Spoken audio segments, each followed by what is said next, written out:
হ্যাঁ হ্যাঁ চলো চলো চলো বন্ধুরা। হ্যালো বন্ধুরা, অনেকগুলো আমরা ভিডিও ছেড়েছি ফিশিং হাব এমএসডিতে। আমরা দেখিয়েছি নদীতে কি করে মাছ ধরতে হয়, আমরা দেখিয়েছি পুকুরে কি করে মাছ ধরতে হয়, হুইলের সাহায্যে, হাত ছিপের সাহায্যে আমরা মাছ ধরে আছি। তো আপনারা দেখেছেন সে বড় বড় মাছ তোলার ভিডিও। আপনারা অবশ্যই সাবস্ক্রাইব অনেকেই করেছেন, অনেকেই করেননি, সাবস্ক্রাইব করে নেবেন, ভালো ভালো ভিডিও দেখতে পাবেন। তো আমরা আজকে একটু অন্য স্বাদের ভিডিও আমরা দেখাচ্ছি। ভিডিওটা হচ্ছে এরকম যে মাছ তোলার ভিডিও তো আমরা দেখেছি, তাহলে কি করে আমরা এই মাছ তোলার জন্য চার বা টোপ বানানো হয়, আজকে আমরা দেখাবো মাছ তোলার জন্য যে টোপ বানানো হয় সেই টোপ বানানোর ভিডিও দেখাবো। আমরা দেখাবো ওই 500 গ্রাম অর্থাৎ আধা কিলো মেটেরিয়ালস ভুট্টা ছাতু নিয়ে কি করে বানানো হয়। ঠিক আছে, প্রথমে আমি আধা কিলো ভুট্টার ছাতু এটা দিয়ে দিলাম। এর সঙ্গে আমাকে পোলাও দিতে হবে 50 গ্রাম, যদি 1 কিলো হয় তাহলে 100 গ্রাম, আর যদি আধা কিলো বা 500 গ্রাম হয় তাহলে 50 গ্রাম। আমি 50 গ্রাম মিশালাম। আমাদের এখানে রয়েছে নারকেল ডাস্ট, এটাকে নারকেল ডাস্ট সব বাজারে কিনতে পাওয়া যায়, মাছের দোকানে, ছিপের দোকানে এগুলো কিনতে পাওয়া যায়। তো নারকেল ডাস্ট আমাদেরকে পরিমাণ মতো 50 গ্রাম দিতে হবে, আমরা 50 গ্রাম দিয়ে দিলাম। এরপর আমাকে দিতে হবে 25 গ্রাম মতো ঘিয়ের কাঠি। এই যে 25 গ্রাম ঘিয়ের কাঠি রয়েছে, 25 গ্রাম আমি ঘিয়ের কাঠি এর মধ্যে দিয়ে দেব।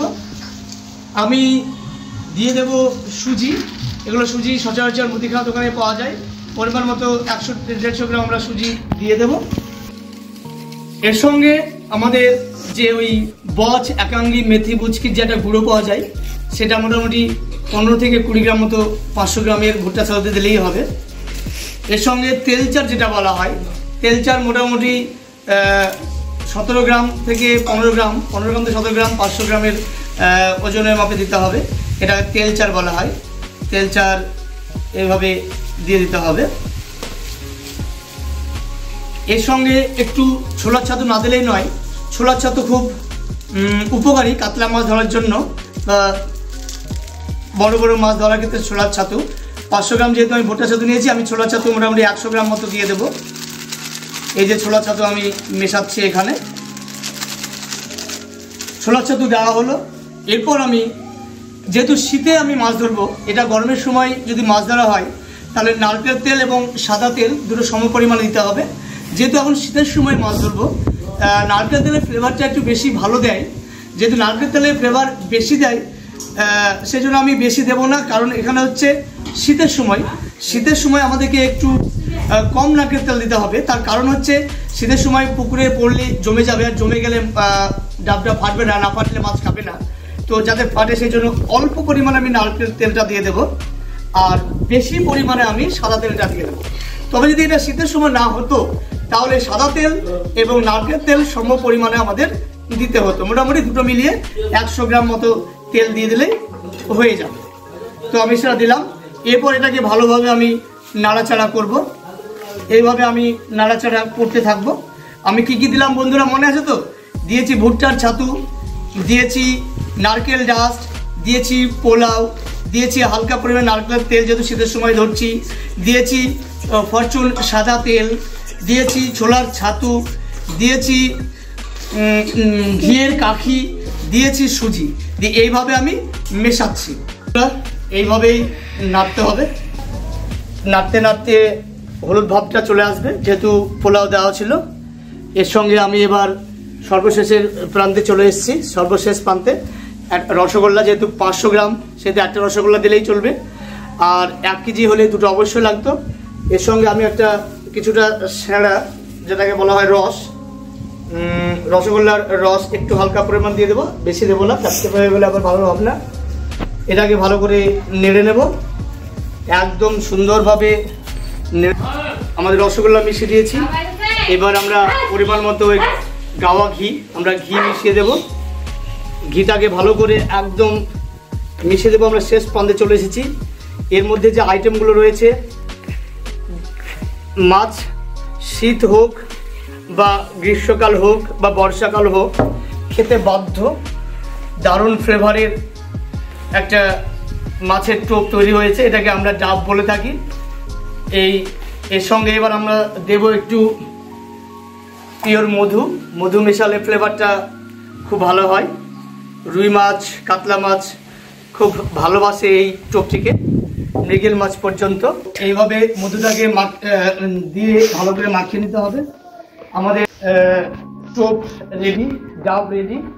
এই যে ডাবটা আমরা বানিয়ে ফেললাম, এতে অনেক কিছু দিয়ে দিয়েছি, ভুট্টার ছাতু, ছোলার ছাতু, নারকেল ডাস্ট, ঘিয়ের কাঠি, নারকেল তেল, ফরচুন সাদা তেল, মধু, ঘি, রসগোল্লা সহযোগে আমরা বানিয়েছি এটাকে। এটা মাছের খুব প্রিয় খাবার, দেখতেই পাচ্ছ বন্ধুরা। এই যে তৈরি হয়ে গেছে, পরিমাণ মতো নিয়ে এইভাবে গোল করব। গোল করার পরে এই যে ঠোকা বনশি, এটা ডাবের বনশি বলা হয় এটাকে। এই যে ছাতু দিয়ে বানালাম, এই ছাতু দিয়ে বানানো এই ডাবটাকে আমরা অবশ্যই এই বনশির এই 6খানা-7খানা বনশির মধ্যে আমরা এটা মিডলে ঢুকিয়ে দিলাম। এবার একটা করে বনশি নিয়ে আমরা এটাকে এভাবে আমরা পুশ করব। আমরা একটা ডাব অলরেডি বানিয়ে ফেলেছি, আর একটা ডাব বানাচ্ছি। ওটাতে পিঁপড়ের ডিমটা কীভাবে মেশাতে হয় দেখানো হয়নি, এটাতে আমরা দেখিয়ে দিচ্ছি। এই যে পিঁপড়ের ডিমটা রয়েছে আমরা এর মধ্যে দিয়ে দিলাম, এটাকে পুর বলা হয়। তারপরে আবার কিছুটা এই যে ডাবের অংশটা দিয়ে দিলাম, এইভাবে আমরা গোল করে নিলাম। গোল করার পরে এই যে বড়শিটা রয়েছে, বড়শি দেখতে পাচ্ছ বন্ধুরা, এই বড়শিটা এইভাবে পুশ করে দেবো এবং 1 বাই 1 আমরা কি করব, এটাকে ভরে দেব এই ডাবটার ভেতরে। এইভাবে আমরা এটা কি হবে, জলে পড়লেই আস্তে আস্তে আস্তে আস্তে জলে পড়ে গেল, কাদার উপরে থাকলো, আস্তে আস্তে এটা গলে যাবে। আস্তে আস্তে এটা গলে যাওয়ার পরে মাছরা ফ্লেভারটা পাবে, বিভিন্ন সেন্ট পাবে, বিভিন্ন রকমের সেন্ট দেওয়া আছে। আর বুঝতেই পারছো বন্ধুরা, খাবারের সেন্ট পেলে কেনা থাকতে পারে, মানুষরা এত দূরে চলে যায় এবং সঙ্গে সঙ্গে মাছেরাও চলে আসবে এই টোপের কাছে এবং খেতে যাবে। বড়শি এর মধ্যেই ভরা থাকবে, গলে পড়ে থাকবে, বুঝতে পারবে না যে এর মধ্যে বড়শি আছে। গপ করে যেই খেতে যাবে খাবারগুলোকে একদম বড়শিতে আটকা পড়ে যাবে আর হুইল নিয়ে চলে যাবে। বন্ধুরা, এই ছিল ভিডিও। অবশ্যই এই নাট দিতে ভুল করলে হবে না, এই নাটটা দিতে হবে ভাড়া হিসাবে, মানে খাঁচ অটোমেটিক বেঁধে যাবে। এইভাবে দ্বিতীয় ডাবটা আমাদের তৈরি হয়ে গেছে। বন্ধুরা এরকম ভিডিও পেতে চ্যানেলটিকে অবশ্যই সাবস্ক্রাইব করবে। আমরা এরকম আজকে আমরা টোপ বানানো দেখালাম, আমরা চার বানানো দেখাবো। এটা নদীতেও ধরা যায়, তবে চলমান নদীতে নয়। যখন নদীর জল একদম কমে যাবে, যখন স্রোত থাকবে না, তখন অবশ্যই এই সিস্টেমে নদীতে মাছ ধরা হয়ে থাকে। আমরা অবশ্যই স্থির নদীতে ডাবের সাহায্যে কী করে মাছ ধরতে হয় পরবর্তী ভিডিওতে আমরা কিন্তু দেখিয়ে দেব। এইটা কিন্তু আমি আজকে তৈরি করেছি শীতে মাছ ধরবো বলে, পুকুরে মাছ ধরবো। শীতের পুকুরে মাছ ধরতে গেলে এই ডাবে কি করে মাছ ধরতে হয় আমরা দেখাবো। অবশ্যই নদীতেও ধরা হয় এই ডাব প্রক্রিয়ায়, কিন্তু সেটা চলমান নদী হলে হবে না। চলমান নদী হলে অবশ্যই এই ডাস্টগুলো জলের সঙ্গে তোড়ে চলে যাবে, শুধু বড়শি পড়ে থাকবে। বড়শি পড়ে থাকলে মাছে খাবে না, তাই স্থির জলে নদীতে অবশ্যই পড়ে থাকবে এবং নদীর মাছ এগুলো গপ করে খেয়ে আমাদের ধরা দিয়ে দেবে। বন্ধুরা, ভিডিওটা ভালো লাগলে অবশ্যই লাইক এবং সাবস্ক্রাইব দেবে এবং আজকে এই টোপেই বন্ধুদের আজকে মাছ ধরে দেখাবো, সেটাও দেখতে পাবে বন্ধুরা। আমরা ভিডিওতে দেখালাম কি করে ডাব বানাতে হয়। ফাইনালি আমরা পুকুরে চলে এসেছি। এবার ওই ডাবটাকে কি করে পুকুরে অ্যাপ্লাই করতে হবে সেটা অবশ্যই দেখাবো। পুকুরের উদ্দেশ্যে ছুঁড়ে দিতে হবে। ছুঁড়ে দেওয়া হলো, বন্ধুরা দেখতে পাচ্ছ পুকুরে পড়ে গেছে।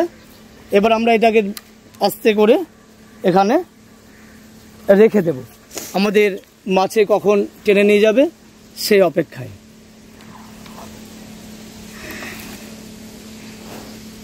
এবার আমরা দ্বিতীয় হুইলটাকেও ফেলছি, ডাবটা এই যে ছুঁড়ে দিলাম, দ্বিতীয় হুইলটাকেও ছেড়ে দিয়েছি। আমাদের এবার অপেক্ষা করতে হবে, অপেক্ষা করা ছাড়া আর কিছু নেই। আমরা এই ডাবে মাছ ধরে দেখাবো বন্ধুদের। আমরা দুটো হুইল ফেলে দিয়েছি অলরেডি, শীতের সময় বেশ ঠান্ডা, রোদ্রটা বেশ উজ্জ্বল। আমরা এবার অপেক্ষা করব।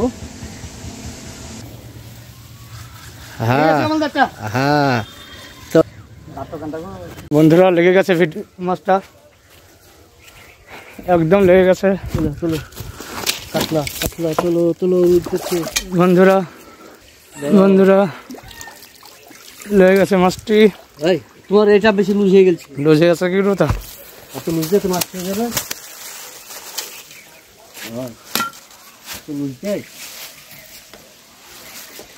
এই যে মাছ বলেছিলাম যে লেগে যাবে, টোপে টোপে মাছ, একদম তার নমুনা কাতলা মাছ, বেশ ভালো সাইজের কাতলা মাছ।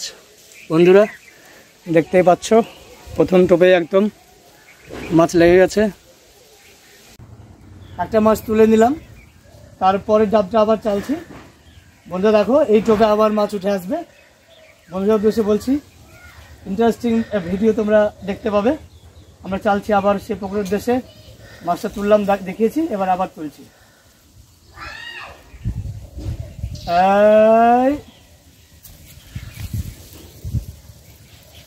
এই পড়লো পুকুরের উদ্দেশ্যে। এই টোপে আবার মাছ ধরে দেখিয়ে দেবো বন্ধুদের। বন্ধুরা ভিডিওতে থাকো এবং মজাদার মজাদার ভিডিও দেখো এবং উপভোগ করো।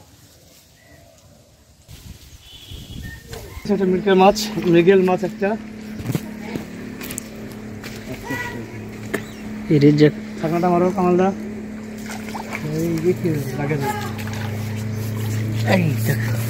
এই সেই মাছ বন্ধুরা, দেখতেই পাচ্ছ সেই মাছটা লেগেছে। বন্ধুদের উদ্দেশ্যে বলেছিলাম যে মাছ ধরবো, ধরে নিয়েছি। রাখো, আমি করে দিচ্ছি। টান করে রাখো, টান করে রেখে দাও, টান করে রেখে দাও। টান করার লেগে